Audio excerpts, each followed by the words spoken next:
আমরা সবাই অসুস্থ, আমাদের জ্বর। তো এখানে মামি খাবার পাঠাইছে আমাদের জন্য। মামি আগের থেকেই পাঠাইতে চাইছিল, আমি আসলে অনেকবারই না করছি যে না মামি পাঠাইতে হবে না। তো এখানে এটা এটা কি, এটা সম্ভবত সরিষা ভুনা। আর মামি খালি মাংস পোলাও পাঠাইতে চাইছিল, আমি না করছি যে মামি মাংস পোলাও ওগুলি পাঠানোর দরকার নাই, কারণ ওগুলিতে একদমই রুচি হইতেছিল না, কোনো খাবারই রুচি হইতেছিল না। সব মনে হইতেছে যে একদম মাটি মাটি। এখানে মুরগি ভুনা বলে উমা মামায় খাবে, আমি বারবার না করছি যে মামি একটু পাঠাইলে শুধু ভর্তা পাঠায়। আর এটা এখানে ডাল ভর্তা বলছে, সব কিছু জাল জাল করে দিছি।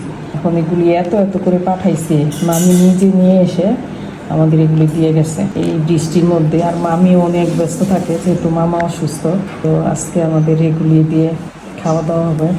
খাবারগুলি দেখতে খুবই ভালো লাগতেছে, কিন্তু আমি যে এখন কথা বলতেছি আমার শরীর হাত পা পুরা কাঁপতেছে। আসলে মামি কতগুলি আইটেম পাঠাইছে, এখানে 5টা আইটেম। এটাতে শুটকির গুঁড়াও ছিল, তখন দেখি নাই, কিন্তু খেতে যখন বসছি তখন দেখলাম এই যে শুটকির গুঁড়াও নিলাম। কারণ এতগুলি আইটেম দিয়ে খাওয়া পসিবল ছিল না। এখন আসলে আপাতত মুখের স্বাদ তো নাই। উমায়ের বলতেছিল যাও কিছু, উমায়ের আগের থেকে একটু ভালো হয়েছে। তো উমায়ের বলতেছিল মানে সবগুলি আইটেম খুব মজা লাগছে উমায়ের কাছে।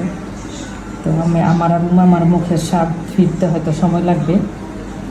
তো মামি অনেক কষ্ট করছে এতগুলি আইটেম একসাথে করে, কতগুলি আইটেম। তারপর আবার একা হাতে, মামা অসুস্থ, মামাকে সেবা যত্ন করতে হয় সারাক্ষণ।